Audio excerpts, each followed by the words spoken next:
Hey guys, Alvin here. Just a heads up and a bit of an apology on my part. In my excitement for today's podcast, I forgot to plug my mic in. So Tori and I recorded almost 2 hours worth of uh, post Wimbledon wrap up in person this time with my mic unplugged. So you'll hear some less than stellar quality from my end. Apologies for that, but the content's still pretty good, and I hope you guys enjoy it. All right. And welcome back.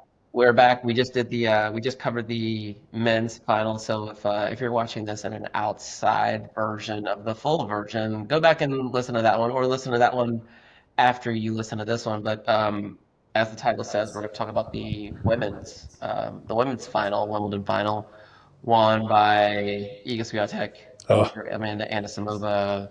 All the games to none of the games. It's we like to do this as soon after the final as possible, but some things came up yesterday, and I think I personally needed a little bit of time uh, after that I did too, Alvin. I did too. to really put this all If in if context. I may add my 2 cents before Yeah, go you ahead. keep going, I had to take a step back from my disappointment from the final to appreciate the road that Amanda was on. I was talking to your brother earlier today, and we were talking about. Uh, for some reason, it came to me.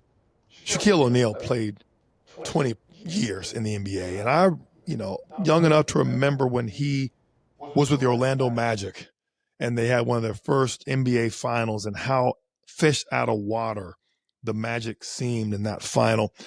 I say it to say he was still pretty good. You knew he was going to be good, but that was his first final. And it was funny to see how, as hard as they tried, how Michael Jordan, in one of his first conference championships against the Boston Celtics. I think there was a spate in there where he scored 63 points in one game and 72 in another game. You can't score more than that in an NBA game, Right. Alvin, in the playoffs. And they were in losing efforts, I might add. So you can't do more than that as a player. But clearly after that, the team regrouped, retooled, and started to put some things together, got some pieces around Michael, a little bit of changing of coaching staff and such. But I said to say that first time out, you have to take it for what it is. You can't say that was Iga's situation. She's won several before. You made a point, Alvin, and I have to give you your props on the macro. Perhaps the pomp and circumstance of it affected her. Perhaps she ran out of gas, like she said she did. But I just want to say it took me a minute to get my head around being disappointed through the lack of a max that it was, and realize that she couldn't do any better than what she tried. And she perhaps peaked pretty well against Serena the day before, right? And this is now her lesser day. But that she will be back. And she has proven to me and to herself, more importantly herself, that she deserves to be there in the last parts of the slam. And that I look forward to seeing the more weathered, more experienced version of Amanda Anisimova in these bigger matches. And let's not judge her by this one unfortunate beatdown with Iga, who we know is the bulldog of all bulldogs, with certain players. And that because it was the first one, you almost have to write it off a little bit to say, yeah, first time. She didn't know what to expect. Sure. And now if that happens 2 or 3 times, well, now you got the jury is no longer out. It's the verdict's in. But on this one here, we have to have a little bit of respect, a little bit of understanding of nobody, their first time, comes through that situation with flying colors, or if so, very few. And only if they're playing against another underdog, Layla and Emma, from U.S. Open years ago, would be able to have a similar situation. If you're playing against a former champ, in this case, or at least a former Grand Slam champ, it's a little bit different. And I just feel like Amanda did a great job to get there. And I want to just say 100% hats off to Iga. But for her first time, obviously being there and winning, but she was clearly the more poised of the two. But let's not be so quick to put dirt on the casket for Amanda going forward. If anything, she might have more to show us now that she's been experienced to this level. Yeah, and I'll very well put. I think the things we need to understand about Amanda Anisimova, right? And then we'll get on to the ego of it. Not only was it her first time in a Grand Slam final, right? and all the things that come along with that. Right. But when you start to talk about, some things that we talked about in the earlier part of this podcast, and we've talked about it on this podcast before, about how one needs to manage themselves throughout the course of a Grand Slam. Right. If your reference point is 10 days of a Grand Slam, Right. very different than 14 days of a Grand Slam, right? You think about things a little bit differently if your expectation is to be there on final Saturday or final Sunday. As little as our opinion of Amanda Anisimova changes because she lost 0-0 to Iga in the final. Just remember, in the very first her very first round of this tournament, she beat Jelena Putintseva 0-0 in the first round. I don't think any differently of Jelena Putintseva. She was going through some things as well. Right. Double bagels happen in tennis for weird reasons. Right. It's hard to. Sometimes the growing score itself becomes another opponent. Right. If you remember, whatever you do, don't get bageled. Yeah, but you lose the first set. Whatever you do, don't get double bageled. You lose the first set 6-0, and then you regroup, and then you come out in the first game of the second set, and you hope to put your stamp down, right? But let's say you get broken. Right. And then let's say your opponent holds, and now it's like you feel a lot of pressure. Man, the quicksand is rising very fast the dough up to the nostrils. Rising. The dough is rising. Right. And so I'm willing to put that to the side. I did say that the occasion could be too much for Amanda. You did. The things that we talked about were very much so in our finals preview, best case scenario. Yep. Both players get to their level, then this is what we expect to see. Right. And Amanda didn't get there, and everyone did not necessarily take into consideration the fatigue level. Sure. She played back-to-back 3-setters, and the match she played against Arena, she looked dead to rights in the second set from a movement standpoint. You heard it right here in the quarterfinal match. It could have gone either way. Right, and to your point. Yeah. So when we get into that match, and you start to see that what Amanda's not able to produce didn't look necessarily like a function of nerves. It looked like a function of just not being able to physically do it. And if there's anyone that you don't want to be a little off against, it's Iga Swiatek. Iga's the worst person to be off, because Iga is literally, they call her the Bulldog, Iga's the Destroyer, welcome to Iga's Bakery. She is like a boxer just ready to go. She was chomping at the bit, and she was fresh. She done one set against Katie McNally. That's it. That's her. She's been busting heads, right? Yep. Ready she to has. go. And so that just was a confluence of all the things coming together for a brief moment in time. That brief moment of time was 55, 56 minutes. Yep. And I think in our Australian Open, one of our Australian Open podcasts, I was talking about when you're playing against Iga, the first hour is very important. Yeah. Iga starts faster than anyone else, and she's a front runner like nobody's business. So within the first hour, and I think it was against Madison you're talking about. It was I don't know. Is she going to be down 6-0, 3-0, or is it going to be 5-6 in the first set? Right. That will kind of let you know where not necessarily where you are, but that is the actual test. Can I hold on long enough for her to burn off that fuel so I can get into this tennis match? Can I get into it? And can I still be relevant by the time I do get it together? Right, exactly. And in her 9 games, it was unfortunately 06-03, right? so it's already a done deal. You're just trying to get that respect game at that point.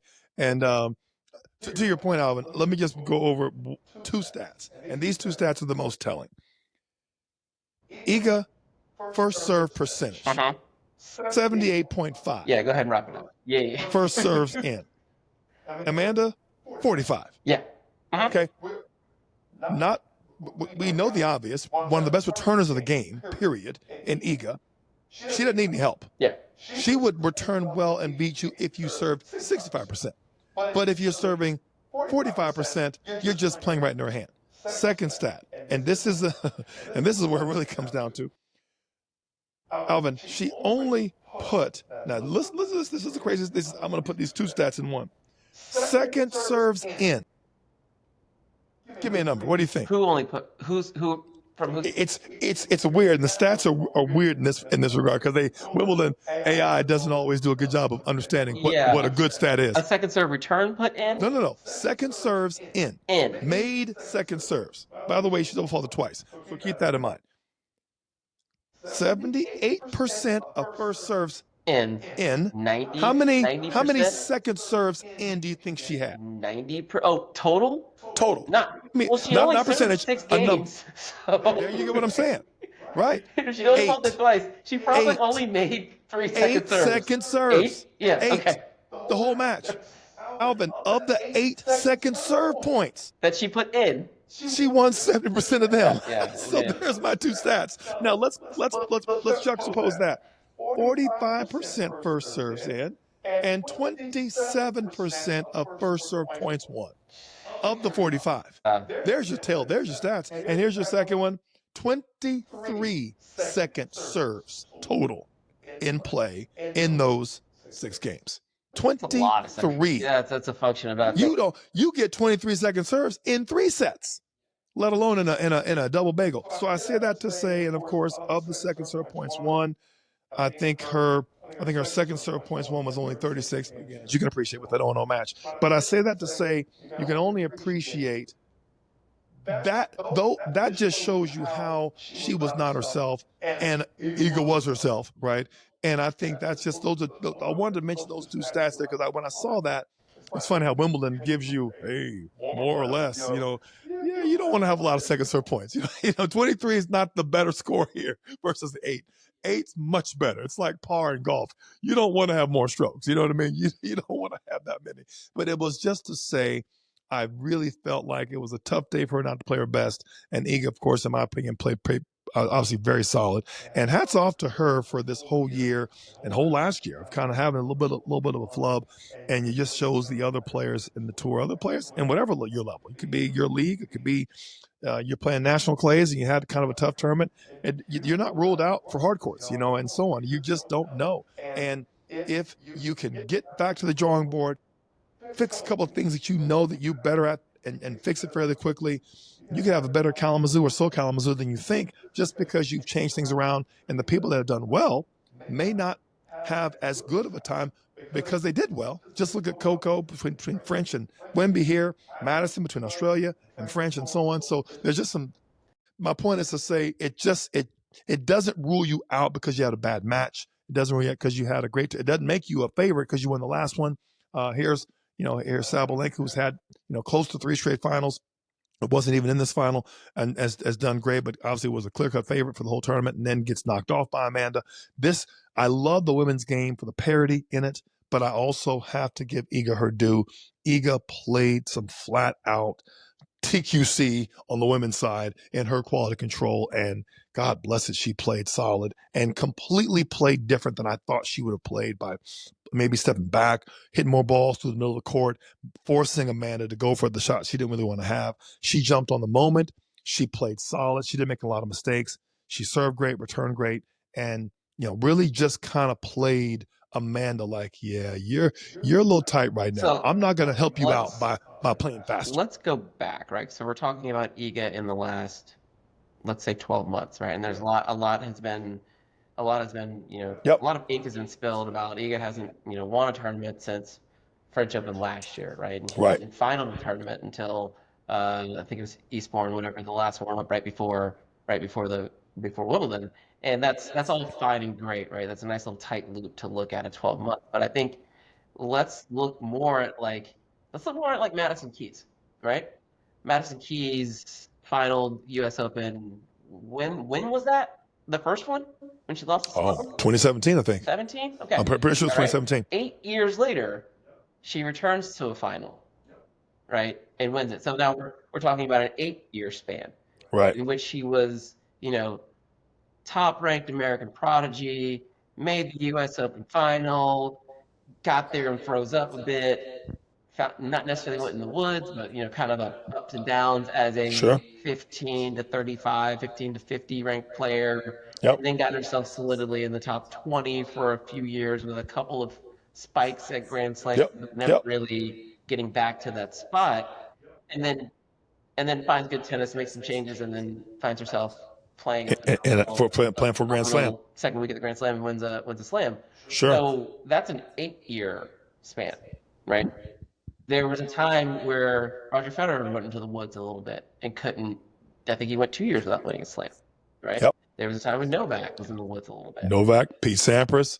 I remember the last U.S. Open Pete won in 2002, if I'm not mistaken, was down 2 sets and some change to Greg Brzezinski. And the match got called for weather, for darkness. Darkness, yeah. Remember that? Yeah. And he was like Grigor Dimitrov in some ways. And Novak had a similar match against Joe Willie Tsonga in a French. Same thing. And then came back the next day and was able to pull it out. I said to say, we look back at the stats now, the Grand Slam count, and the number of titles, which is, of course, awe-inspiring. But every match in that tournament may not have been cut and dry, as you might have thought. And Yannick Sinner Dimitrov, we don't want to go back to that one, but just saying, he was dead to rights, Alvin. He was dead to rights. We now see him holding up the Wimbledon jewelry, but make no mistake, the hardware, did not come without its near misses and without its issues. So I like what you're saying here. I feel the women's game in particular, hold on, Alvin. but even from I'm looking at it from more of a long-term view, right? People wanted to question, not necessarily question, I'll say question Iga's championship mindset, or where Iga was. Where she was. She was so dominant for a stretch there, for about 2 years, where she kind of owned the tour post Barty, pre-Sabalenka becoming Sabalenka, right? Yep. She owned that, but it's not a long period of time. It feels like forever, but it was It was 2 years, maybe 3 years, if you want to say Sabalenka started to kind of crescendo in 2023, right? For sure. Take off 2023. So I say that to say she's not a very different player. She's not worse. Right. She's certainly improved, but she's not much different. She's not worse. Everyone else, as they should, raises their level and gets better. So then what does that force her to do? Fire her coach, make changes, and also try to get better. So here we are. She goes a year without winning a tournament, but she's, as opposed to like losing in finals and winning tournaments, she was losing in quarters and semis, but she was losing in the first round. Right. She didn't go away. She dropped from 1 to 8 right before the draw was made, and then back up to 4, right? And now she's at 3. So she's still right there. She's still right there. Now we have this beautiful, like you mentioned, parity in the women's game that's starting to show itself. We've had many different Grand Slam champions in the last 6 Grand Slams. I think Iga in the first in Wimbledon this year, and then different ones in between in all of them. So it's a beautiful thing, and I think so. It's I'm gonna let you go, but I wanted to make sure we took some time to talk about, kind of where Amanda's been. Before we go to Amanda, I want to talk more to Iga and the fallacy in thinking in the women's game. We saw this in, was it 2019, Layla and Emma? If I'm not mistaken, pretty close. If I'm not mistaken, was it about 5-6 years ago? Might have been 20. I think it was right. No, it was right after 2019, 2018. No. It was like 2021. It was right after the 2021. Fair enough. 2021, right after COVID. 2022. There you go. God, it feels like it's longer. The fallacy in the women's game is, because we're in the vacuum of the post-Serena era, you're not good until you can win 9 of 12, right? Fallacy. That has rarely been the case in the women's game outside of the old school Chris Martina. And I feel like the greats have spoiled us in our expectation. There were many years, 60s, 70s, 80s, where the top, including Borg, including Mac, including Jimbo, including the great Pete, Andre, and so on, where there were also other slam winners that year that you didn't forget about. Then along comes a player who's pretty good on a couple of the surfaces or more, or a greatest of all time player like a Roth who wins, how many? 14 of 18 slams, whatever the French, that just puts it out of contention. That you forgot what the previous what's what I'm looking for, standard was. But the reality of it was, many people won the French before him. He just happened to be the player that won several during his tenure. I say that to say the women is, for me, and I hear a lot of people talk about it, regular fans, other people, we almost discount the 2, 3, 4, 5 player in the world because they haven't won a slam this year. They're still great players. And that upset player is just as dangerous. And the player that won it last year, who's raised the bar, the next player is going to raise the bar the next time. If you're lucky enough in your own lifetime to see 2 or 3 players win it several times, they're special. And if you're lucky enough, as we have been, to see that same player win it more than 5 or 6 times, we don't change the dynamic and say, oh, they're really good, everybody else is terrible. No. They're really special. Yeah. Everybody else is still really good. And I think that's the fallacy I think I see in thinking. It's as if to say the rest of them aren't any good. We don't take enough to say how much better this player is to raise her game on several services, on several years on end, on multiple services, on, after people have caught her and she's had to raise the game and come back. And that's the thing to me that really needs to be said here about Iga, is that we were questioning if she was going to ever make another final with the way she was playing going into some of these tournaments, with the way she looked like she was kind of just being, and her own confidence as well had kind of gone down. And dare I say, I was a little leery of Carlos during the Miami and India Wells stretch. Looked like he had lost himself. Looked like he had lost what he was doing. Had no idea. I think those are two really, really good comparisons, because that kind of speaks to my longevity point. Like within any storied career, when we look at it, big picture, and go, wow, look at the number at the end. But when you zoom in and look at any given year, any given 12-month period, there will be natural highs and lows. Right? Carlos just went back-to-back Grand Slam final, like wins French Open, won at damn near every match leading up to the French Open, and then wins the tournament, finals Wimbledon. My man lost to David Goffin like 3 months ago. Like 3 months ago. Exactly. Right? Exactly. That happened. He lost the Bodek Bender Zenslow like not that long ago. Yep. Right? So like these things, they're humans. And we have points in our life when everything is pointing forward and all signals are green, and we're allowed to, like, all of our best is allowed to flow out of us. And there are times when we're fighting ourselves. We hit the red light every way on the way to work. I mean, we're out of the neighborhood on the way to the interstate. Right. Traffic accident. I mean, and it just happens. Right. And I say that to say we should look through it through that lens of every day, not from highlight down. Right? Look at it from every day up and appreciate these moments, especially the women's game, which has had a lot of parity in the last 5-6 years, and appreciate that the game is that good. These women are as good as ever, if not better than you think. Just go watch them, and you'll see it. But at the same time, when one is able to replicate some success, appreciate that they've done some things, especially now Iga and me and her second iteration of herself, and here Wimbledon, she did not like losing. She's not trying to lose. She ain't trying to give it away. She is getting better. And she's improved her serve. Her level of commitment to get better is as strong as anybody's. And I feel like we don't always not give her due or give all the players their due. We take it for granted a little bit, is what I'm saying. As if to say, well, she did this, she won that, so she's good already. Like there's just this level a player reaches and they just stay there. Once I hit this level, I'm just good from now on.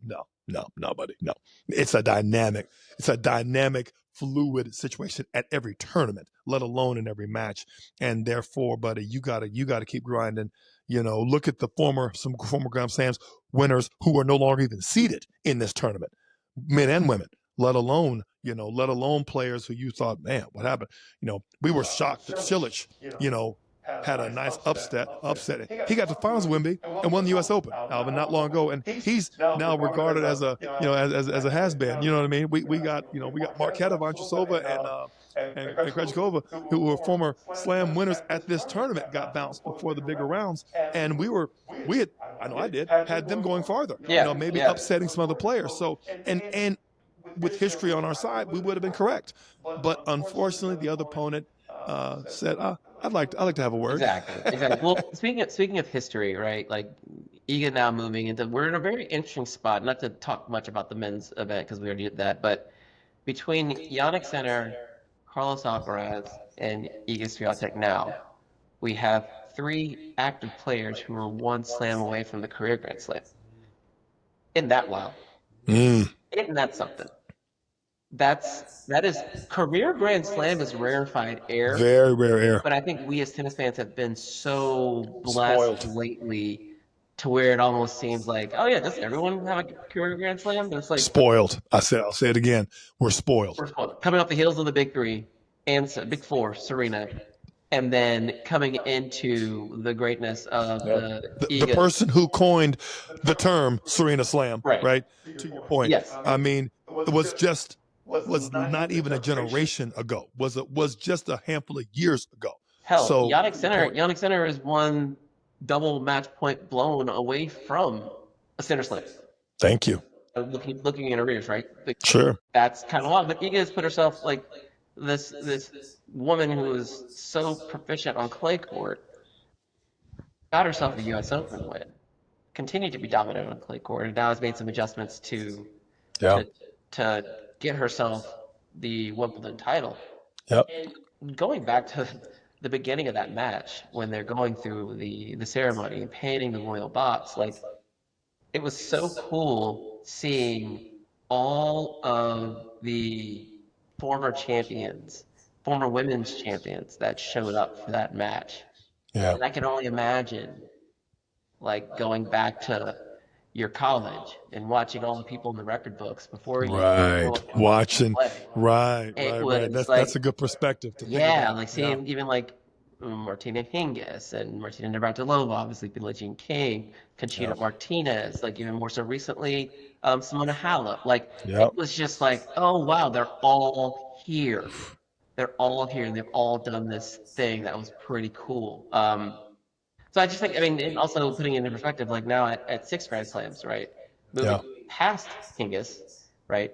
Into she's one behind Venus and Justine Henin-Ardern, right? Yeah. So like we're in Salas and you start looking at Salas at 9, that's what she's going for now. Like Right. let's put And how old is she, Alvin? 25? She's 24. 24. Her and Amanda Wow. are both 24. So that's something to consider. Like it seems like Amanda she seems like she's in a really good place. I'm going to kind of go over to what after the match, like obviously the tennis was the tennis for, 6 out of 7 matches. We got that. 100%. But then you start to look at, okay, she fell short a little bit, but Amanda Anisimova for non-tennis fans was more or less an unknown thing, right? Because she popped early, and then made a semifinal French Open, whatnot, went away, well documented. We don't have to go back into all that. That was the story that they beat over our heads during the Wimbledon. Got it. But now she's back, and she seems like she is in a good place, and she's enjoying being a professional tennis player. Right. It's a hard job, and you need to be in love with it. Brutal on the confidence, brutal on the on beating up your identity. Your results are who you are, not necessarily who you are is who you are. And I was so impressed, to your point, Alvin, as I know you were. I was so impressed with her presence, her appreciation of her team, her family, the fans. Here's a person that, let's be honest, Alvin, got a little embarrassed out there in that 0-0 beat down. Wasn't playing her best. She knows she wasn't. Clearly not her choice to play that uncompetitive, right? Didn't feel she played horrible, but certainly didn't play her best, and just got embarrassed score-wise for sure. And could not have been more composed after playing less than stellar. And I was so impressed with her. Her comments came from a place of reflection. They came from a place of, I'm happy to be here right now. Yeah. And I'm not, clearly I'm a little bummed for you all and for me about how well I played, but I'm really happy to be here right now. And if you'd asked me 2 years ago if I would have been in the Wimbledon final, I wouldn't have believed you. And to have her there, and to have her reflect after an 0-0 match that she was still very happy with her success of reaching that final, told me she remembered the better part of the deal, where a person with some identity issues may have forgotten how big of an achievement it was to get there in the first place. I think that's a really, really good point, because I think I can't remember if I was texting with you or somebody else post-match, post the end of the match, but before the trophy, before the ceremony. Yeah. It was like Amanda Anisimova right now has the opportunity to introduce herself to the world. Right. Right? You get the microphone and you get a chance to present yourself to the world, to the greater, maybe the more casual tennis public who turned in Right. on the weekend, semifinals moving forward to the finals of a Grand Slam. Right. Right. Who is this girl? Yeah. Who's this, Right. who, is Who's this this Amanda girl? Right. Russian-sounding American girl? Who American. is she? Right. Right? Doesn't Right. necessarily know her entire backstory. Sure. And she presented herself to the world in the most fantastic and poetic way possible. Right. And I think she won over so many fans in that point. But also, I'm gonna go back to the beginning of the year when she was on her comeback trail, right? She Right. famously went away, came back, couldn't qualify for the event last year because ranking wasn't enough, and then started slowly building last summer. And then she said to her team, she was very open about this afterwards, after the match. She's like, my goal in the beginning of the year was to be top 5, and that lets you know about the type of player we're dealing with here. She is not she's not new to this, true to this, right? This girl was no joke in juniors. 100%. Right. I saw her when she was in 12s. I saw her when she was 18th in Oregon. Yeah. Like, she was the number 2 ranked woman or girl in the world coming out of juniors.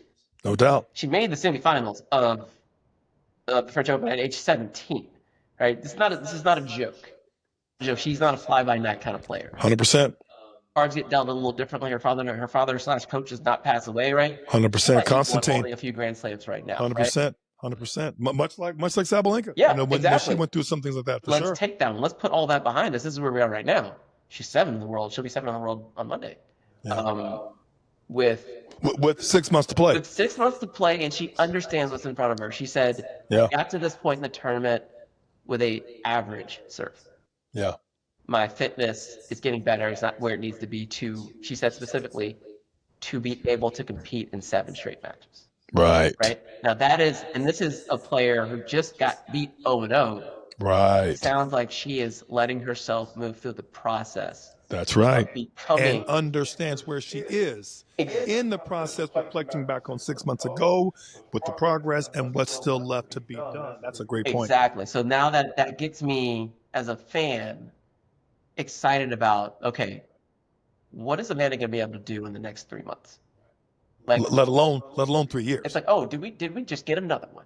This is great. This is a boon for women's tennis right now. Oh my God! Not only did we have 4 straight different Grand Slam champions, but now we got another person to do. That's right. That's right.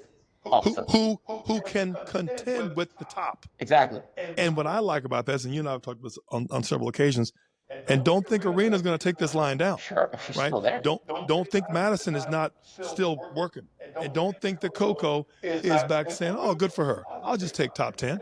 No. And that makes the rest of it more contentious, more competitive, and that makes the tournament that much more fun to watch because you have no idea who is going to come through that day, and that makes for great content. It makes for great tennis. It makes for the tour to get more competitive.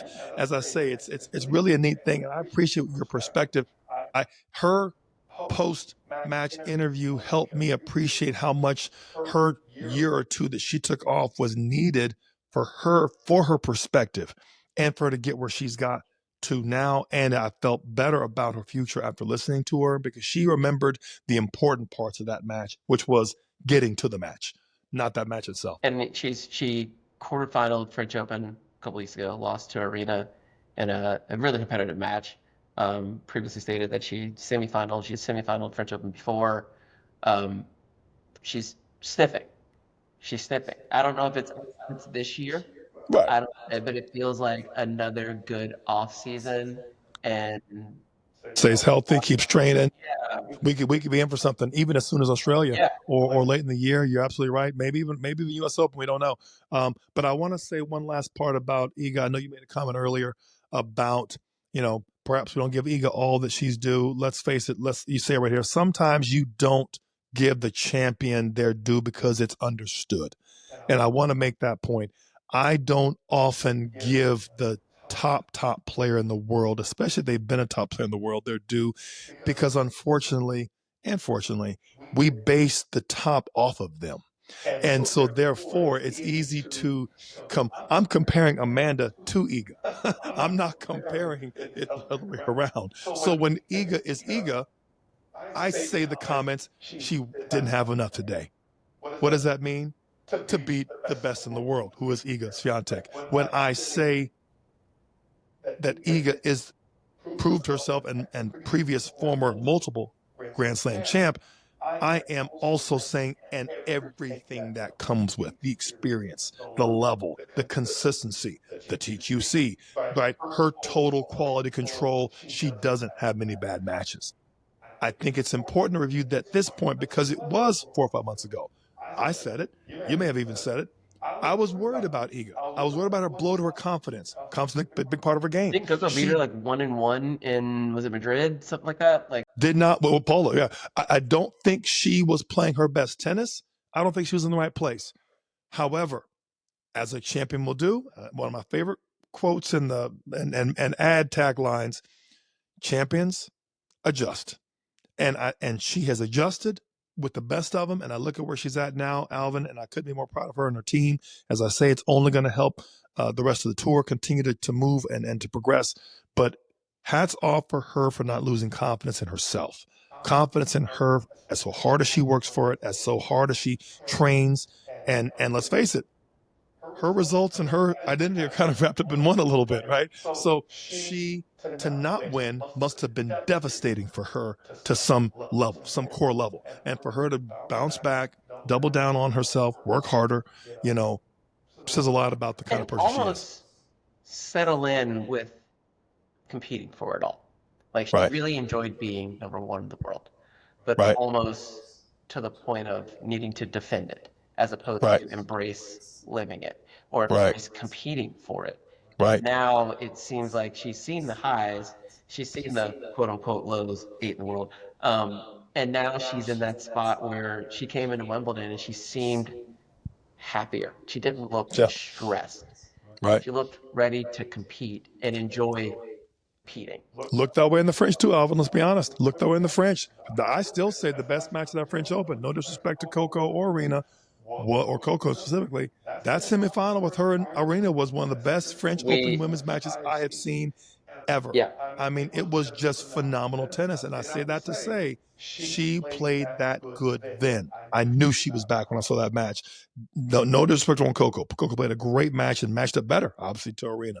That being said, I felt like it was important for her to go through this phase. She's come out on the other side. She's better for it. Tennis is better for it. The tour is better for it. But I want to make sure me specifically, gave her due, gave her props.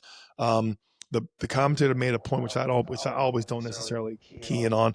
First Polish person to win Wimbledon ever. And that kind of stuff is a big deal. You're talking about sometimes there's countries, and Poland has had a lot of top players over the years. First one to win Wimbledon, male or female. And that just lets you know that is a big deal. Clearly that's a big deal for her. But it just shows you how you can transcend your sport. You can imagine billboards back in Poland, you're going down, coming from the airport, and congratulations, Iga Swiatek. You come out of Warsaw and you're sitting there looking at that billboard and you're an 8-year-old girl playing tennis, and you're like, there's my idol right there, Iga. And now you don't realize, like we saw with the with a couple of sisters that had braids and beads in their hair, many years ago, and how that impacted our game down the street from where we saw. And you don't know how much you're transcending the game before you as you're playing it. And she's doing that for many girls around the world.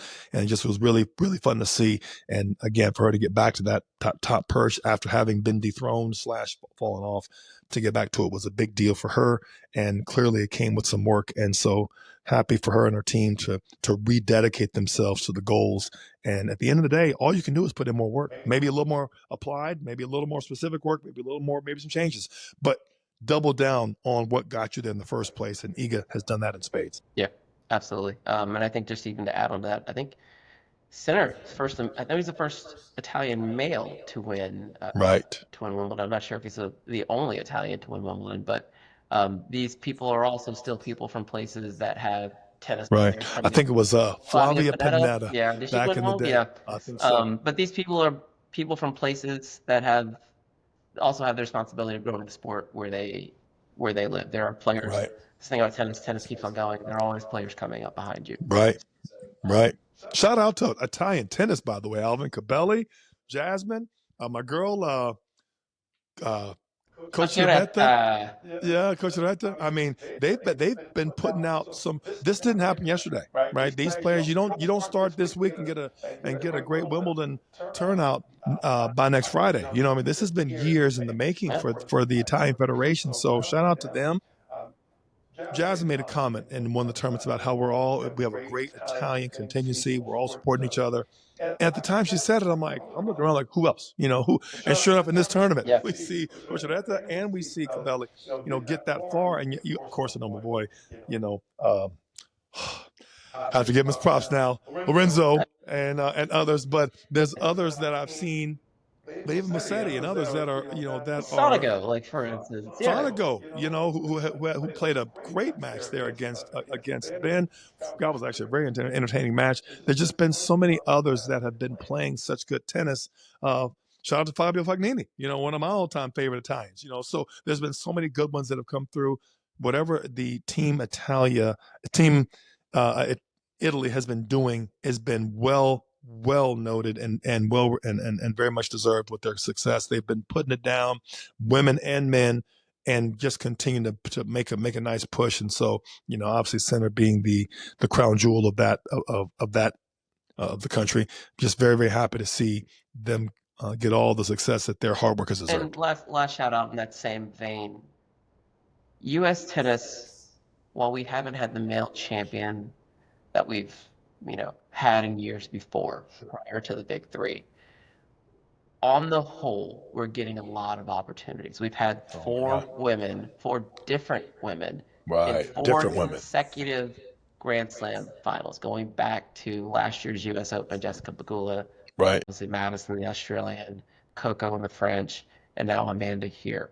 Last day of the tournament, there's an American woman, and I love the fact that there are different American women. Now, your question goes, why the hell didn't we win the Billie Jean King Cup? You know what? This is a different conversation.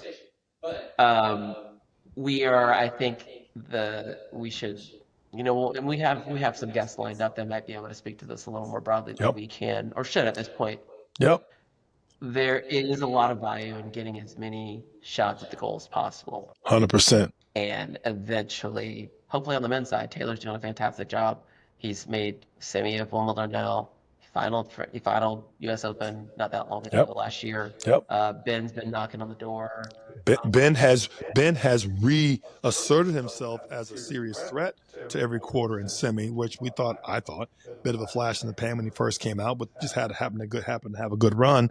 And now he's gotten there, in my opinion, the hard way, which is doing it again, right? Easy to do it when no one knows who you are. He seems really good at getting through week one of a Grand Slam. He's learned how to manage, and that in itself is a big deal. Grand Slam. And so now he's semifinal in the U.S. Open or Australian Open this year. Yeah, I know he's semifinal U.S. Open, was it last year, maybe? Quarterfinal here. Quarter Aussie, quarter here 2 years ago, quartered here this time. Quartered the French Open just a couple weeks ago. Lost to Carlos there, but he's losing to Novak. Losing to Carlos.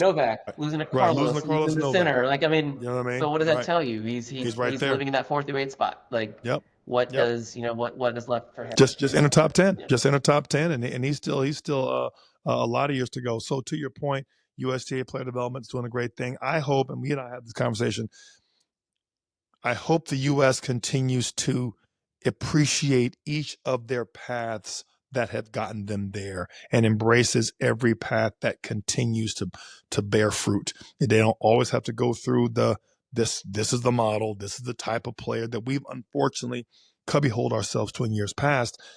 We got to look at different ways of getting there. We got to look at different pathways.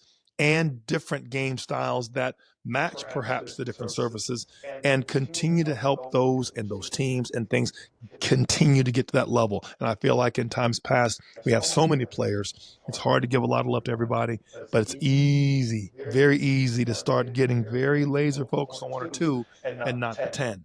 And when you, to your point, four straight in the last 4 slams, all different types, all different ages, all different types of game and backgrounds, cultures and races.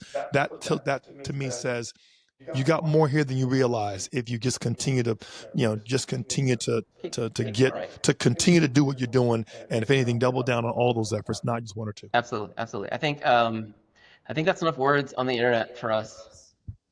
Have we reached max? Is it max text characters on this one here? For us in the Grand Slam season, I think we're good. I think we're good.